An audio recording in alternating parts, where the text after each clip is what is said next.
certain other things. So he's trying to make most of it in a very, very small. But you know, look at, maybe the BJP looked at Yashwant's last Mood of the Nation poll, and there were 3 states where the BJP was in clear trouble. There was Bihar, there was Karnataka, and there was Maharashtra.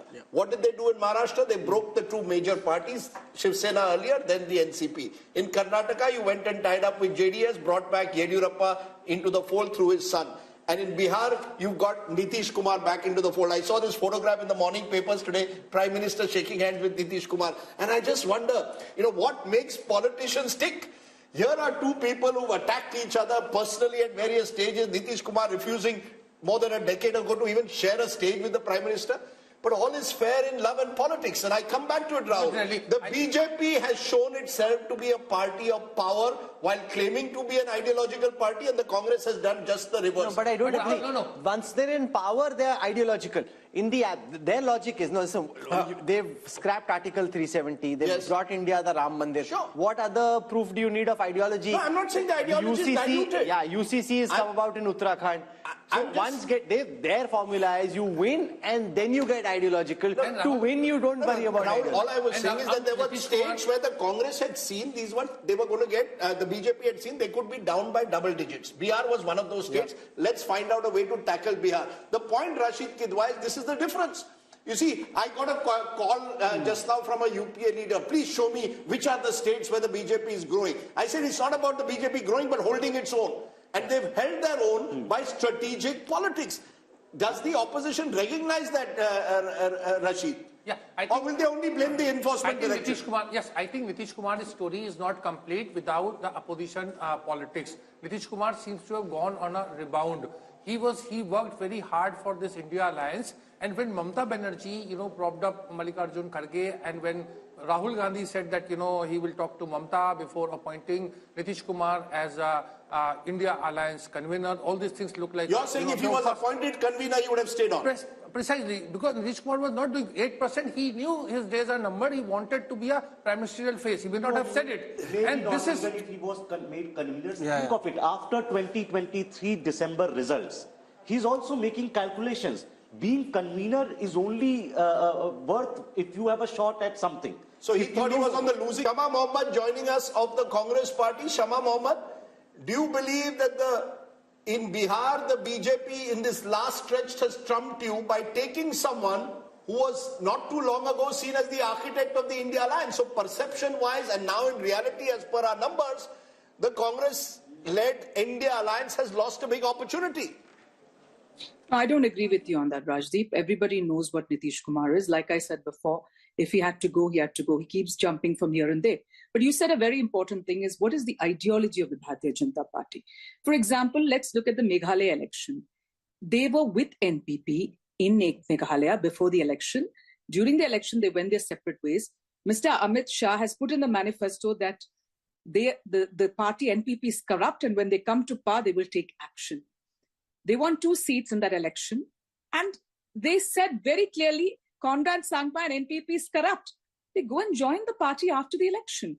So yes, they will do anything. Opportunist when it comes to election, they are ideological when it comes to governance. So they bring in, as Rahul rightly said, Article 370, Ram Mandir, maybe uniform civil code after the next election. Ideological in governance, strategic opportunism, if you want to call it that, tactical politics when it comes to elections. Rajdeep, let me ask you one more thing. Then why is that you can eat beef in Goa, but you cannot eat beef in Karnataka? Okay, so that's now, let's just stick for the moment to the data. So they have no ideology. And one last point. This is not mood of the nation. I would call it mood of the media also. Today I was traveling from Delhi to Imphal, and the person in the plane says, dekho, Modi kya keh rahe hai? That we are dividing it into north and south. It's all about what Modi. But I don't understand why the paper and the media does not talk about how a present sitting prime minister insults the first prime minister of India, calls him all the names in the world, and nowhere in the world they do that. Nowhere. And let's not forget he was a freedom fighter. So why is nobody written about that?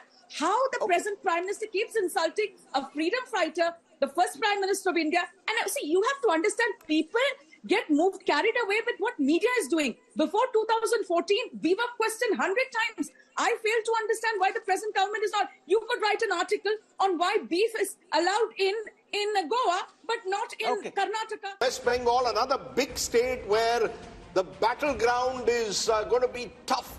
Let's take a look at the vote share first. Remember, the BJP did very well in Bengal, the breakthrough election of 2019. Now, in vote share, NDA 40%, holding its own. The Trinamool Congress 43.5%. Here we've separated the TMC from the rest of the India alliance because it's likely Congress and left will contest together. That's others 7.3. So Trinamool Congress 43.5, others including Congress and left 7.3, NDA 40. How does this translate into seats? BJP 19. They won 18 last time, 19 this time. They will be happy that they are holding their own in Bengal. TMC 22, down 1. Congress plus left is 1 seat. So Bengal once again, Rahul, becoming TMC versus BJP. Congress left getting squeezed out. And clearly the BJP holding its own. Rahul Verma, is there a way of knowing what this may have looked like if the TMC and the Congress and the left can't be together, but the Congress and the TMC were together? How much of a material difference could it have made to these vote share numbers? It's hard, right? Because you don't know what kind of transfers will take place and what the seat allocation to different parties. Yashwant, how much of the Muslim vote is the Congress actually splitting, or is it largely going en masse to the Trinamool? You see, the minority votes saturation towards TMC is already done and dusted. Yeah. So I don't think there is anything from the minority vote perspective left much to whatever the 8 to 10% vote that left in the Congress. But you're picking up still. How much vote are you picking up for the Congress? You see, they together they are polling every about 4 to 5% each in that way. But the funny thing is that I kept on thinking why exactly Mamata Banerjee decided to go on her own. And when I took a deep dive and tried to understand the composition of what is left of left and the Congress vote, I realized that big number of them is actually anti-Mamata, not anti-BJP, which is now left with them. So there was a clear and present danger if the Congress and the left would have been in Mamata's alliance, then this vote, 8 to 10%, a huge chunk shifting them to BJP rather than coming Mamata's way. So with one caveat, the left definitely had to be on the other side. Mamata was very clear. She needed a three-cornered race. Left voter needed to split the anti-Mamata vote. The Congress voter is more interesting, especially in areas like Malda, which the BJP, did very well last time. There, the Muslim consolidation. And she saw it in a by-election which she lost last year, which troubled her because suddenly the Muslim vote was drifting towards the Congress. So in 4 to 5 seats, I think it could make a difference, but 4 to 5. So these numbers could have changed by 4 to 5 if even now the Congress ties up with the left. That's about also, it, not more than that. Look into the statement and look into the body language of Adhirda and everybody else within the Congress rank and file. The way their campaign has been, it looks more of anti-Mamata, less of anti-Modi. So they are holding on to whatever they have, they are understanding there is a huge chunk of their vote which is primarily anti-Mamata rather than But I will make again one caveat. Adhir Chaudhary is worried about Adhir Chaudhary. Adhir Chaudhary wants to win his own seat. It's not about a Bengal strategy. If there was and this is where the India alliance gets it horribly wrong. Do you have a strategy for Bengal or do individual leaders dictate terms to you as to how you do it? We must remember, Mamata Banerjee has not left India alliance. So this is the part of tacit understanding also. The left Congress alliance just to prevent the extra BJP getting extra. Oh, come on, there is no tacit alliance when Adhir Ranjan Chaudhary comes every week to Kolkata and attacks you in personal terms. There's no tacit alliance between Adhir and Mamata. No. Let's be very clear. So is he a Trojan horse? No, it's not about Trojan horse. Mamata is also doing a lot of poaching. By the way, sure. She is, but the point is, one-way street. No, the India alliance should have decided, this is Mamata's point, who's going to drive your alliance in Bengal? Is Adhir Ranjan Chaudhary going to decide it or am I going to decide it? Congress got 0 seats in a Vidhan Sabha election just a couple of years ago. Can Adhir Ranjan Chaudhary, simply to protect his own seat, sort of dictate terms to Mamata? It won't happen. I think the India alliance has singularly failed to have any chemistry on the ground, which is why Shama Mohammed respond to that. It's a notional loss of, I agree with Rajdeep ji. Congress should have formed an alliance with TMC. There would have been a vote transfer because Congress vote is also anti-BJP vote. It would have transferred to TMC. And they could have won 5 to 6 seats extra. So it's a notional loss and it's an optical loss also because it sends a wrong message to the entire Absolutely. Shama Mohammed, you want to respond? Yeah, see, I agree that we should be with Mamata Banerjee in West Bengal because we are supposed to be gaining there with her.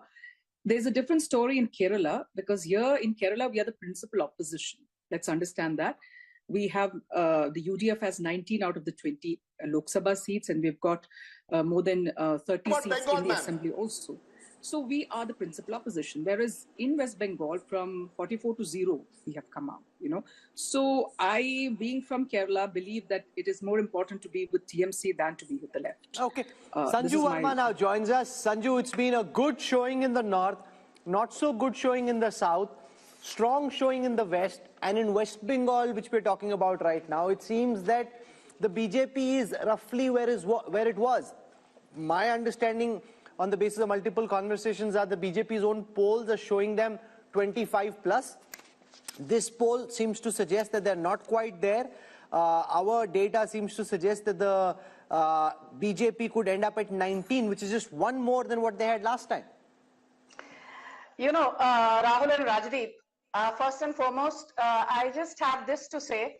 I think survey after survey, and especially Mood of the Nation, which is so hugely watched, thanks to Rajdeep, who's trending every second day, and Rahul Kanwal, who never misses an opportunity to show Rajdeep the mirror. Be that as it may, I just have this to say.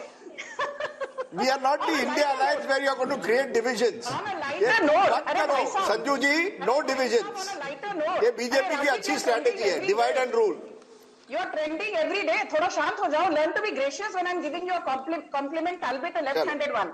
Anyway, okay. Now coming to the more serious point. You know, I remember I've been on a zillion debates on these surveys that have been carried out in the last 12 or 24 odd months. And everybody after the West Bengal Assembly elections of 2021, don't forget in Lok Sabha 2019, from West Bengal we got 18 seats, 1-8 with a 41% vote share. But come West Bengal Assembly elections 2021, while we improved our tally from 3 seats to 77, which was a 2400% plus jump, our vote share fell from 41% in Lok Sabha 2019 from West Bengal to 38%. And what did political pundits say? अरे भाई 3% का vote share की गिरावट हो गई है बंगाल में. The magic that happened in Lok Sabha 2019 of getting 18 seats, that is not going to happen in Lok Sabha 2024 if assembly elections 2021 are an indication to go by. Okay. My limited point is, if we are actually improving on our last tally of 18 seats and increasing that to 19 seats, I think the actual result may surprise you on the positive. Okay. I won't be surprised if we are mentioned trends. 25. I actually just went to social media to check the trends, and the first trend, the top trend nationally at this moment is Mood of the Nation. So Mood of the Nation is the top trend. So well done, everyone. You guys are clearly doing a good job, and at least the audiences are plugged in and watching, which is fantastic. So thank you. That means a lot. Okay, let's run through all the other states of the East, starting with Jharkhand, where much has been happening. Chief Minister Hemant Soren arrested a few days ago. How is it playing out in the polls as per Yashwant's Mood of the Nation? 2024 projection, NDA 56% up 1, India Alliance 30% down 5, others 14. In terms of seats, NDA 12, India 2, same as 2019. Rahul, next is Chhattisgarh. Let's come now to Chhattisgarh. In Chhattisgarh, India Today C-Vote are projecting that the BJP's vote share will go up from 51 to 54. They won the recent assembly elections, and on the back of that, their vote share is actually going up. The Congress's vote share was at 41 in the last elections. That could now come down 3% to 38. When converted into seats, the Congress had 2 seats last time round. That could come down to 1. The BJP had 9 seats last time round. That could go to 10. So Chhattisgarh, the BJP doing well and holding on to its gains from the last election. That's right. The honeymoon effect clearly there in Chhattisgarh. Let's turn to a state which is again fascinating because there will be Lok Sabha and Vidhan Sabha in the state of Odisha. 2024 projection, NDA 40% vote share, that's +2. India 12%. Naveen Patnaik's BJD at 41%, down 2%. How is this all translating into seats? Virtually again a repeat of what we are seeing in 2019. In fact, a slight jump for the BJP, 10 seats up 2. The India Alliance, mainly the Congress there, is getting 0, down 1. And the Biju Janata Dal 11, down 1. So clearly again all these states are almost repeating 2019. In fact, state after state, Rahul, if you look at the map of India, in many of the states, it's a repeat of 2019. Is there a way of looking at these numbers, Yashwant, and giving our viewers some insights into what may happen in an assembly context in Orissa? Because like Andhra, Orissa too polls at the same time? Orissa, there is a very clear split vote. There is an upswing for the BJP as far as the Lok Sabha voting is concerned, but as far as the assembly voting is concerned, it is clearly the Naveen Patnaik BJD way. Assam. Assam, let's look at the seat shares for Assam. Last time the BJP had 9 seats, that could go up to 12. Remember, Assam has 14 seats. The Congress and the AIUDF was at 3. That could now come down to 2. That's down 1. So Assam, BJP consolidating its leads and gains. Let's now look at the overall East seat share. If you look at the 153 seats, and if I look at the vote shares, 47% of the vote for the NDA, 37% for the India Alliance. When converted into seats, in the east of India, 103 seats for the NDA, 38 for the India Alliance, 12 for the others. And I think this is a story. You know, while we focused a lot on the BJP's dominance in North India, its dominance in Western India, it is in the east that the sun is rising, the lotus is beginning to bloom, particularly when you include a Bihar and the northeast. I'm presuming Yashwant's included all the states of the northeast, the Manipurs, the Nagaland. No, so we will spend time on each of the northeastern states, just so that people know. We're going to go into a break, show you the national big picture, but we're going to spend time on each of the northeastern states as well. Hello and welcome once again to India Today's Mood of the Nation poll. All the findings in India Today magazine brought to you by Sea Voter. We've gone state by state over the last 3 hours. We've gone from the north, south, west and east. It's time now to give you the big picture. What would happen if general elections, which are not too far away, were held today? Rahul, take it away. Give us the big numbers. Can Narendra Modi do his hat-trick after all? Will it be 400 par? Rahul. This is the moment all of you have been waiting for. No Indian Prime Minister since Pandit Jawaharlal Nehru has won thrice over in 3 successive elections. If elections were held today, does the NDA reach 400 par as they'd like to believe? Is the BJP achieving its mission 370? We've seen the talk. Let's see the numbers. The NDA alliance projected to bag 45% of the vote share, which is what the NDA alliance had in the last election as well. The India alliance expected to bag 38% of the national vote share, which is 11% more than the last time, but that's also because last time it was UPA, this time it is the India Alliance. So parties like the Trinamool, at this moment, this could change soon after our broadcast, but at this moment officially they are part of the India Alliance, which is why as a national aggregate their vote share is up 11%. The others from 28% are now coming down to 17%, down 11. That's as far as the alliance-wise vote share is concerned, where there is a very clear gap of 7 percentage points between the NDA and the India Alliance. Let's take a look at how this converts into seats. 400 par is Prime Minister Modi's war cry. They're heading there, but not there yet. 335 is the current projection by Sea Voter for the India Today group for this Mood of the Nation opinion poll, the last MOTN before the Lok Sabha elections. 335, way short of 400 at this moment. This is 18 down from the last election. So if you take all the allies together, they had 18 more last time. They're down at 335 at this moment. The India Alliance is at 166. That's 75 seats more than the last time. The others are at 42, 57 down, but that's an apples and oranges comparison because some of the parties which were in the others have now moved to the India Alliance. The big story, though, is that the NDA is set to come back to power quite comfortably. See, you want to hit 4 centuries in one match, you're hitting 3.5 centuries just yet. And remember, Rajdeep, there's also the fact that once this message goes out that Prime Minister Modi is comfortably placed, then a lot of people may decide, "Arey, vote kya waste karna, isi ko do," because if he's coming back. So that ultimately could also come into play. You know, there seems to be, Rahul, an inevitability about the outcome. I think this is one of those strange or rare elections where it almost seems, at least when you speak to political observers, and politicians that the outcome is known.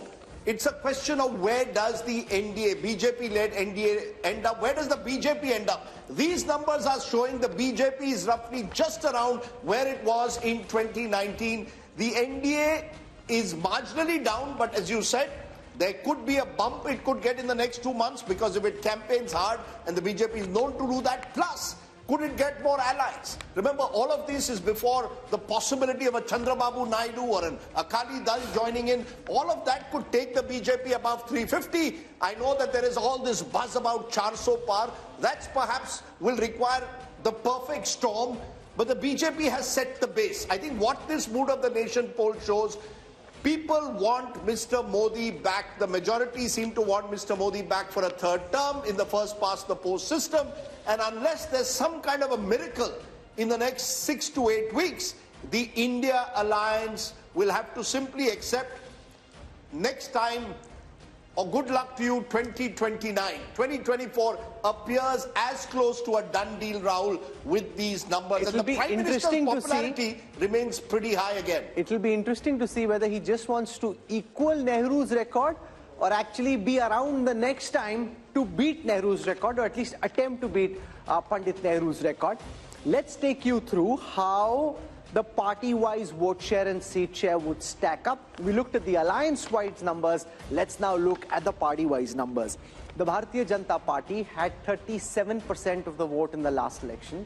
That is expected to go up by a massive 3%. I'm saying massive because in a national context, for one party to be able to increase its vote share by 3%, that is a very significant achievement.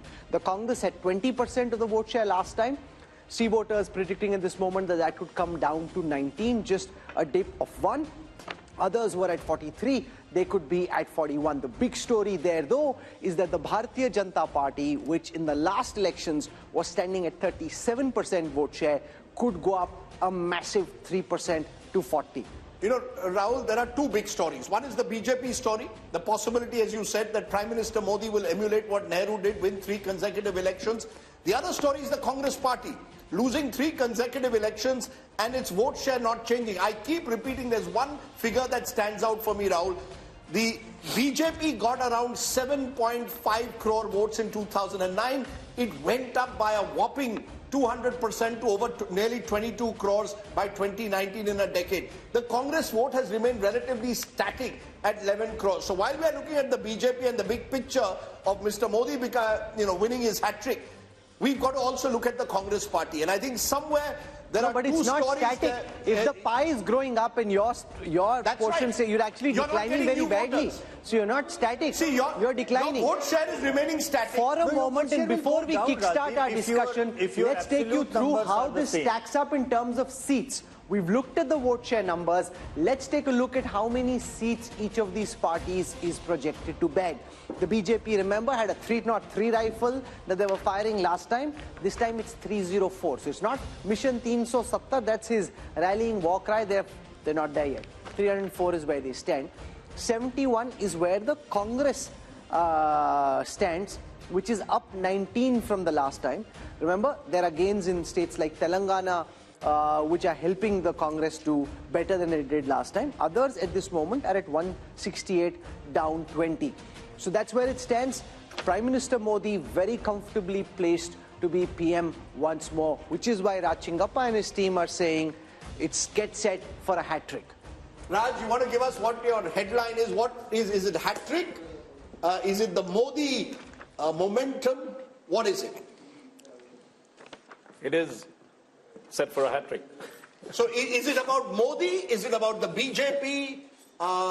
How do you see it? I see your cover has Mr. Modi imperiously walking down. So we're calling it heading for a hat-trick. But let's, just for a moment look at the figures that are there. Yes. I mean, it's commendable that Mr. Modi in his 10th year is able to deliver the kind of numbers to the BJP and the NDA. And look at the term that he does it. In the second term, I mean, every world leader was under pressure, put on the mat. There was a once-in-a-century pandemic that was there. You had a complete collapse of the economy. You had the Chinese intrusion coming in. You had 2 wars. the Gaza and Ukraine war that pushed up inflation. Everything that could go wrong goes wrong. And yet, when we see at the end of 10 years, Mr. Modi is not only shining, but is up there in the league of greatness, possibly statesmanship that is happening. So I think we have to give him credit for what is it. Now, whether he's going to beat the record of Nehru, that has to be seen, but the polls indicate that. Whether he will beat the record of Rajiv Gandhi in 1984, that is to be seen, because 400 at the moment from what we took in these last 3 years, 3 or 4 bellwether states, the NDA seems to be holding, but not really catching up to the 370 that Mr. Modi wanted. I think what we will see in the next 2 months, there will be, I believe, because the way it is trending, and I studied what we did in 2014, when Dr. Manmohan Singh was aspiring and the Congress party was aspiring for a third term. If you looked at our Mood of the Nation poll at that time, in January 2014, the Congress was down to 100, and the UPA was down to 122 seats. And the BJP, the trend line was that the NDA and the BJP was going to win it. Here, it's just the opposite. The ruling dispensation is doing it. So I would think that we are going to see a Modi wave, because they can only get better from here. They seem to have equaled what they've done, and we're going to see this huge movement. There are caveats, which... We will come to the caveats in a moment, but is that how you see it? The big takeaway is the BJP has consolidated, holding its own. If anything, Yashwant Deshmukh, it could go up, possibly in the next 2 months, depending on the nature of the campaign, the kind of momentum that you tend to get, that the winner gets a kind of bandwagon effect. Well, bandwagon or not, I've explained the relative turnout thing, which I think will be a very decisive factor, because I believe within the same vote share and sphere, just the higher relative turnout will give BJP extra 2-3 point jump, just by virtue of being able organizationally and resourcefully taking the supporter from their home to the polling booth. Out of that, having said that, you all know that from the seat projection perspective, I am a very, very conservative pollster. For what Raj is indicating, what Amitabh is indicating, probably is, they are poking me that, Yashwant, this is the starting block. And I agree to that, because when I look into the gap of 20% vote share for the BJP, Rajdeep, it's like it is likely to end up a complete sweep in many of the states where marginally I have probability-wise given 2 or 3 seats to the others. So if you look into the 335, it can easily be 350 just by taking into the other sweeping stakes of the BJP. So is there any caveat at all, Rahul Verma? Is there an inevitability of the outcome, as I said, where the question now remains whether the BJP is where Yashwant has pegged them at 303, NDA at 335, or does the BJP go up to 340, 350, NDA 370, 380? Are these the only 2 scenarios you see, or is there a possibility of a 2004 miracle that the opposition is holding on to? In Indian politics, there is always possibility, but the other term I'll use is probability. The probability of this now turning in a reverse direction is very, very low. And see what is happening in some ways, just to sort of like add to what Rahul was saying. PM Nehru in his successive elections, 52, 57, 62, Congress vote share did not improve. What is happening with BJP, 31, 37, and now projected is 40, 4 months ahead or 3 months ahead of election. And given if it's a conservative estimate, BJP being an organizational party can actually pick up more votes. With that kind of vote difference, the seat translation is going to be heavy. And second point, Congress is holding on to its 18% vote share and 70 seats because of its perhaps performance in Telangana and states like that. And we don't know what would conspire in some of these states. If BJP ties up with, say, BRS, Telangana seat tally might change. What happens to the Congress party, Rashid Kidwai? 3 consecutive defeats, 15 years out of power. And while they may get 70 seats as per our poll, that could even come down to 40, 50 if the BJP goes up by 20, 30. Where does that leave the Congress party? Can it hold together with a third debacle? Yeah. I think, Rajdeep, it may sound a bit odd and bizarre, but the Congress would be very happy to know Yashwant Deshmukh's, finding and mood of the nation that Congress is getting 71 Lok Sabha seats. It will give them a formal position of leader of opposition in the Lok Sabha. Remember, Congress is very easily satisfied party, and that's the one reason why it is going down. On the other side, when Bharat Jodo Yatra, and this is a very big lesson for Rahul Gandhi, when Bharat Jodo Yatra was started in first phase, it was thought that with that yatra, Rahul Gandhi Congress would be able to increase, its vote percentage by 3 to 4%. They were actually hoping for 25%. So it's a very bad news that Congress is not getting vote percentage, no increase in vote percentage. I think individually in states there will be breakaway Congress factions because nobody wants to be in opposition forever. Amitabh, your big takeaway from these numbers, clearly it shows 2 months before the election, perhaps, as I said, more than any other election, a dead certainty as to who the winner is. I can only compare it with January 2019. January 2019, which is the best comparison to make, the Congress had just won 3 states in North India, and the poll suggested a tightening of the contest. The India Today mood of the nation actually suggested a tightening of the contest. A coalition government for the NDA. A potential coalition government for the NDA. Now we are seeing a clear majority for the BJP. What's your big takeaway? Is Indian politics heading towards some kind of a dominant party system, or is it about Prime Minister Modi being this domineering leader? So BJP is, of course, attaining the pole position which Congress used to acquire during the 1950s to 1990s. At that point of time, Congress was competing mostly against regional parties. Here we have BJP competing mostly against regional parties because regional parties tally is 168 seats. BJP is increasing its vote share.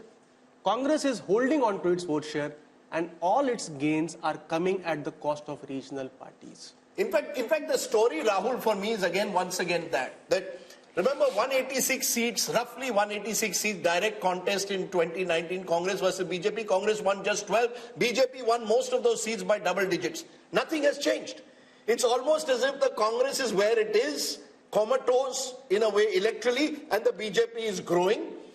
And because they're not listening. And the other factor, which is also in a way worrying, is the North-South divide. The BJP dominating North India, dominating West India, doing even very well in the East. It's only the South which seems to be marching to its own beat. And I wonder what the implications of that will be long term. If the Congress had any good sense, and I'm not at this moment certain that the people who do are looking so obsessively at this election in the way that the BJP is, they should sit into a room, Messrs. Kharge, Rahul Gandhi, Uddhav Thackeray, Sharad Pawar, and say, let's thrash out the Maharashtra seat-sharing formula before we leave. Sit from morning till evening, go seat by seat, thrash it out, compromise, and do the same for Telangana. Figure out who your candidates are, get on the ground. Instead of just spattering your ammunition all over the place, focus on their...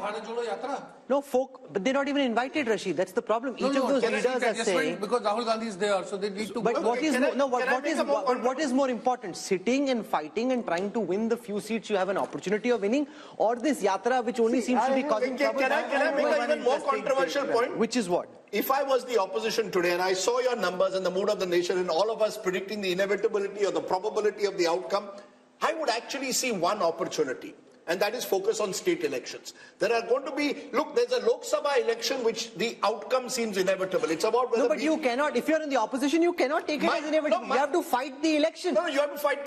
That's why I said it's a contentious point. I have 100 rupees in my pocket.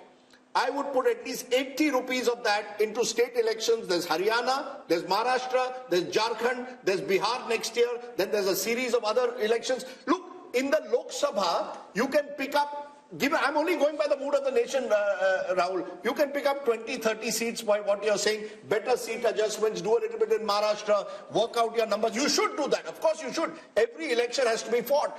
But when I look at the priorities, my concern for this kind of opposition is that they seem to not even be able to get their act together often in state elections. Maharashtra is a good example. There's an election in Maharashtra in September, October.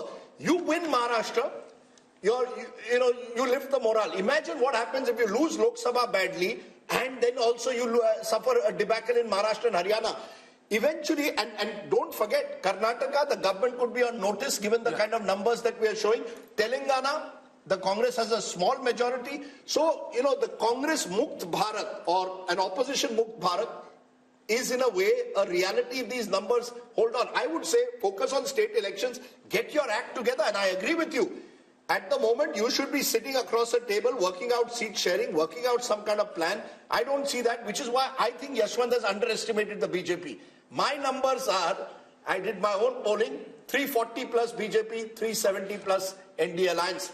I'm not ruling out even a bigger number than that. Yes. That's the way I see it. I believe that the opposition is totally despondent. Rashid Kidwai, are we seeing a phenomena similar to what we saw during the Gujarat Assembly elections, where because of what Rajdeep is saying, because of what others in the opposition seem to be thinking, the opposition just gives up the fight? Like when I traveled through Gujarat in the last Assembly election, the opposition, the Congress wasn't even in the fight. AAP was trying to put up some fight. See, it's a self-perpetuating prophecy. If you don't fight, your opponents do even better. The BJP ended up with 154 out of 182. If the Congress had fought harder on every seat in every region, they may have done better. You give up the fight thinking, you take what Rajdeep is saying seriously, say, because the opposition takes what he's saying very seriously. If they start taking what he's saying seriously and not fighting this Lok Sabha election and preparing for the assembly election, jitna bura pitenge, usse aur pit jayenge. Too late, Rahul. Ye sab hota chahiye tha 6 mahine pehle. You see, the biggest problem with this opposition in 2024 is there is no sense of ownership. There is regional parties and there is Congress. When you talk about Congress, there is an official AICC president Mallikarjun Kharge, and there is a Rahul Gandhi who represents the political leadership of the Congress. Now each person. So what does Kharge represent then? He's a Congress president, but he lacks that kind of political leadership. That's what I'm saying. There is no sense of ownership. Not and political leadership, political authority. He's not been given the political authority. Can I just come in at this point? Take a look at the opposition. If, for instance, the Congress, if it had won one state in the north, Madhya Pradesh, where it was, anti-incumbency was clear. So it was so close to actually turning the election. Because if you go back in the year that's there, firstly you win Himachal in December, then you come back and win Karnataka, I'm talking last year. You have the India Alliance being formed at that particular point of view. You knew where your battles were. Okay. This is the difference between what the BJP does, which knows that these 3 seats were critical for them to get the momentum to win the Lok Sabha. Easily the story could have turned, and the mistakes the Congress started making. Sanju Verma is with us and Radhika Khera is with us. Sanju Verma, to you first. I hope you've got some laddus and some mithai for Yashwant Deshmukh, Raj Chingappa and everybody else over here, because it seems that the Prime Minister... She won't give me. She won't give you? She won't give me mithai. No, she just said you were doing a great job when you were trending. She should give you mithai also. Now, 304, after 10 years of being in power for the BJP, 335 for the NDA, it seems no matter whether you get to 400 and 370 or not, the outcome of the next election seems to be heavily skewed in your favor. Yeah, Rahul and Rajdeep, there's this famous saying by Norman Vincent, if you shoot for the moon, you will at least land among the stars. So whether it's 370 or 400 or 335, what have you. Point number 1, BJP is romping home with a massive majority all on its own. Point number 2, I remember that famous interview with Prashant Kishore a few days back, where Rajdeep kept asking him, what is the secret sauce around brand Modi? So I have something to say to the Congress. हम तो जीतेंगे ही, पर कांग्रेस के जो समर्थक हैं, ये ध्यान से सुनिए. जो जानकर भी अनजान बना रहे, उसे दर्द क्या बताना? जो जानकर भी अनजान बना रहे, उसे दर्द क्या बताना? अभी मगरूर है वो, खुद में उन्हें क्यों होश में लाना? अभी मगरूर है वो खुद में, उन्हें क्यों होश में लाना? एहसास तब होगा उन्हें जब छोड़कर जाऊंगा. एहसास तब होगा उन्हें जब छोड़कर जाऊंगा. फिर नहीं होगा मुमकिन मेरा लौट कर आना. फिर नहीं होगा मुमकिन मेरा लौट कर आना. The voters have time and again. कौन छोड़ के जा रहा है? अरे भाई साहब, वोटर्स ने छोड़ दिया है, but Rahul Gandhi refuses to look into the mirror and get a reality check. But now I will speak with hard numbers. Just bear with me for 20 seconds. Of course. Before you go on, you've thrown a poetic punch. Radhika Khera, I don't know how good your shairi is. She's thrown a poetic punch at you. That's a bit of a googly. Can you come back on the spur with a counter? Let's see. The numbers aren't favoring you, but let's see how good your shairi is. Go for it, Radhika. I'm sure that these numbers are a disappointment for the Bharatiya Janata Party spokesperson because their claims of Ab Ki Baar 400 par have gone down over here itself in your survey. But coming back to that, I feel that surveys are not actually showing the true picture. The true picture is what I have here. I'm sorry, I don't believe in shairi and all because we are not here for entertainment. And India Today is for talking about hard facts. Hard fact, today's newspaper which says, Kisan karenge aaj Delhi ka coup. This is the reality of the country today. The reality of the country today is that our wrestlers were sitting outside protesting and what were they given in return of the protest? Lathia. The reality is that the entire country is reeling under inflation, unemployment, poor law and order. While Modi ji goes and pats himself on the back, I did not speak in between. So kindly have the Sanju Verma, you must allow her to speak. No, please put down Sanju Verma's voice. You must allow her to speak. We are a democratic country and India Today is a democratic channel where you cannot mute my mic and you will let me speak. You cannot control the opposition over here. Well, coming back, the country is watching how over 100 parliamentarians were suspended for parliament because they were raising their voice. Country is watching everything. Country is watching how governments are being brought down, being scared by the ED. Parties are being broken down and new fractions are being built. Countries watching everything. Yes, there have been disappointments that we've had in the recent elections in Chhattisgarh, Madhya Pradesh and Rajasthan. But all surveys were predicting that Congress was winning Chhattisgarh. And Rajdeep, you even visited Chhattisgarh. The mood of Chhattisgarh was absolutely different on the ground. But something else happened. So I don't think that So I want to go back to Sanju Verma. Sanju, while the overall picture is very rosy, or should I say there are lots of lotuses in the overall national picture, and they're blooming, Maharashtra is a concern, Telangana is a concern, having an alliance in Andhra Pradesh, potentially even Punjab is a concern. And the way that the BJP has been operating, my sense is that they may be looking at these states where they're not doing well and trying to double down and figure out how to make the tactical arrangements to do well here. I will answer your question and now I hope the courtesy will be extended to me. Ruling party ke pravakta ka mic mute nahi kiya jayega. Radhika Kera, I agree with her on one thing. She said this is a serious channel. We are not here for entertainment. I completely agree. Entertainment to Rahul Gandhi de rahe hain, bharpoor entertainment as part of his Bharat Jodo Nyaya Yatra, where he says, stuff mein koyla dalo aur stuff jal jata. I thought that the stuff runs on kerosene or fuel. For the first time I learned that the stuff runs on coal. So please don't sit here and give me your half-baked knowledge. Now I will come to the hard facts. Rahul, I will not even talk about what Mr. Arun Puri said in August 2023. These are famous quotes of his which I really love reading them all over again on every debate. In August 2023, after your then Mood of the Nation poll, he said, Narendra Modi has pulled off what few leaders have. He has banished the universal factor of anti-incumbency. Narendra Modi's popularity rankings defy the law of gravity. I'm quoting Mr. Arun Puri ad verbatim. And I'll tell you why. Jahan Narendra Modi khade ho jate hain, wahi se line shuru ho jati hai, because we had votes or number of seats at 17.6 crore in Lok Sabha 2014. People said, this was just happenstance. We got the number of seats, winning seats at 23 crore votes. 23 crore people voted for Narendra Modi in 2019, which means there was a 31% increase in our winnable seats between 2014 and 2019. Now, I am not even going to assume that BJP will see a 3% uptick in its vote share from 37 to 40%, as Rahul said. Let us assume that the vote share continues to remain at 37%. It does not rise to 40%. I'm being conservative, despite being an Andh Bhakt and a Modi Bhakt. Despite having a vote share at just 37%, just going by past track record, if you extrapolate the numbers, you will see 30 crore people voting for BJP, assuming a 31% rise in number of seats. And if you assume so you made that point, ma'am. I want to go across the table, ask Amitabh, what could be the X factors from here? We're in the beginning of February. We've got March still to go and then elections in April, May. What could change? Good, bad for both the opposition and the government? See, X factors for the BJP clearly is the mood of the neutral or the undecided voters from now on, because BJP clearly has the momentum. The numbers are very strong for BJP. 335 NDA means if you add the reverses in Maharashtra and Bihar, which is 25 seat itself, 360. Plus you have a new ally from Andhra Pradesh, possibly 17 seats, 377. So mission 400 or 370 is not impossible. That's number one. This is largely predicated on the image of Prime Minister Modi. So if there is a black swan event which dents the popularity of Modi, that is the only event which could probably tilt the numbers in favor of the opposition. It's all about Modi, his popularity.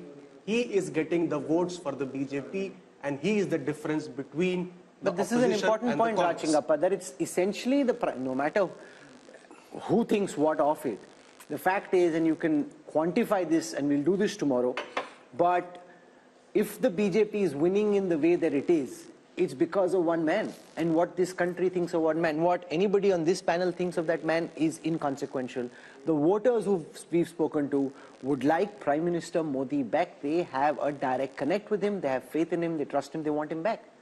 Well, let's call it brand Modi. That is really a phenomenon that has happened. And just looking at what Amitabh said, even in adversity, he comes out the winner. You had Pulwama, which is a black swan sort of event that happened in the thick of election. He converts that into a great opportunity. Take a look at his second term. Each of these things, COVID, he's first castigated. Our polls itself show that it goes down, comes back, with a bang, makes sure that the economy is growing, takes care of the people on one side. Then let's also look at I think there are a couple of qualities we have to look at Mr. Modi. Decisive leadership. Article 370 goes. Early in the tenure that is there. Ram Temple, built at terrific speed. The Parliament House built it. Women's Reservation Bill put there. So you are seeing, if you take a look at some of the characteristics of leadership, vision, he has it. He's not only showing a vision for these next 5 years, he's looking, many people could say, well, that's, really pushing the target too far. But he's giving a nation, an aspiring nation, a road to development. And I think that's very important. So he's able to balance the Hindutva sentiment, which is the cultural sentiment that you want, or the soul of the nation, with pragmatic governance, decisive leadership, and this quality that he demonstrates in terms of welfareism as well. So he's taken all the planks of the opposition, appropriated all of them, made it his own, and has really, that is why you're seeing the kind of results. And he's building, Rajdeep, a new republic, whether anybody likes it or not. Very different from the Nehruvian idea of India in the last 10 years, and he'll cement it in the next 5 if these numbers are correct. He has, in front of our eyes, built a new India. Look, as I said, the Prime Minister is a consummate politician, and it isn't easy to hold on to your popularity over an extended period of time, particularly when you've gone through several black swan events over the last decade. That is a given. I like to use sort of M factors, and I'm going to give you 7, each of which I think it's not just Mr. Modi's secret sauce. I put Mr. Modi at the top. I put machine. The BJP is a machine. And the machine... No, they built a machine. You mean machine, you think like it's a machine lying on the ground. Anybody can do a machine. They built a machine. Of course they built a machine, but the machine has various aspects to it. The machine knows how to use state power. It will know when to corner the opposition. So did the Congress when they were in opposition. So did the Congress. Sure, of course. But the Congress didn't build the structure that the BJP has built. When you say that, Mr. Modi is building a new republic, I just want to give the elements, I think, that are important as to why is he still winning.